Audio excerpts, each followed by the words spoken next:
Okay, so now we're just going to look at the backhoe on this machine, BH90 backhoe. A couple of things to do before you start using the backhoe. I'll show you how to set the machine up. So first of all, start your tractor. Really important that you put the loader on the ground, not up in the air so the wheels are off the ground, just so the loading bucket is nicely on the ground. That creates a point, a leverage point for the backhoe to work against, so it's important to put that on the ground. Second thing to do is to put your 2 feet on the ground.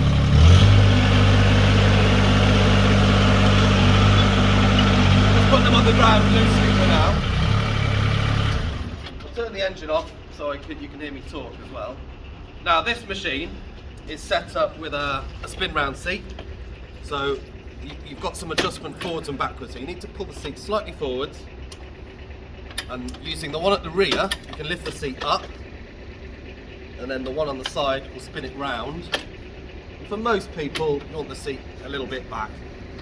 And now, because we've put the feet on the ground, we can step up on with these footsteps here, get yourself onto the backhoe itself. So that's your seating position. One thing I've forgotten to do is to remove a couple of the locks.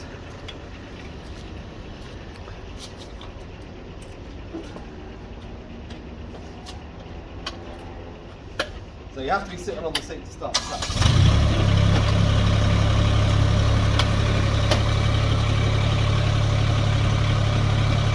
You've got 2 locks on the tractor. You've got a lock to protect the sloop. You can take that pin out. That pin gets stored in there so you don't lose it. And you've also got a lock for the dipper at the boom arm. So that pin there gets stored in this hole here, so you don't lose that either. Now your machine is ready to use, so find a comfortable sitting position. For me, it wants to be about there. And then, with your legs, set your legs. Again, don't lift the whole machine off the ground. You just want to put a little bit of weight on the legs, so it's got a bit of stability, but with the wheels still on the ground. And then you can start using your machine. So it's standard backhoe controls. Your left stick slews left and right, and then up and down operates your boom, and then the left hand one operates your bucket left and right, and the dipper arm backwards and forwards. Again, as with the loader, the backhoe is plugged directly into the tractor, so if you adjust the revs of the tractor a tiny bit, then you'll see that, let's use the bucket as an example. You go slower and faster depending on the revs of the tractor. Normally I would say probably, when you get used to the control, something like that would be about right. And then you can start using the machine.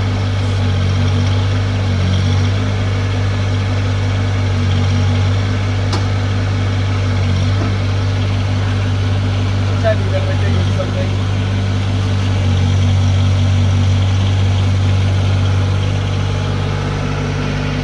You can be quite controlling over the movements of it. And generally, if you get good,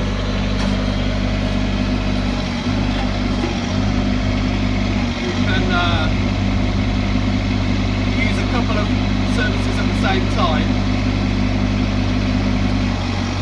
You get a much smoother operation of the backhoe. See there then.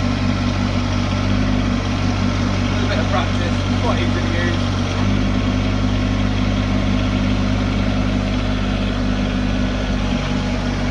Full reach wise, you can go all the way out. There. Quite a good bit of reach. And then if you were digging a trench, quite a popular thing to do, and you would dig your trench here, move the skids to the side, and when you want to go and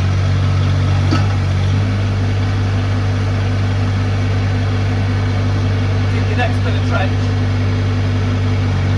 and you've dug that section of trench, and you can just lift the legs off the floor.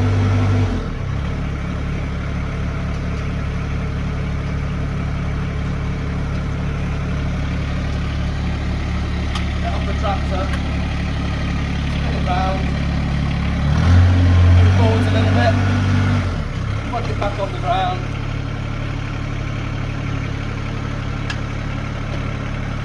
Spin it back round again, and you can dig your next bit of trench. You don't have to touch PTOs or anything, it's all ready to go.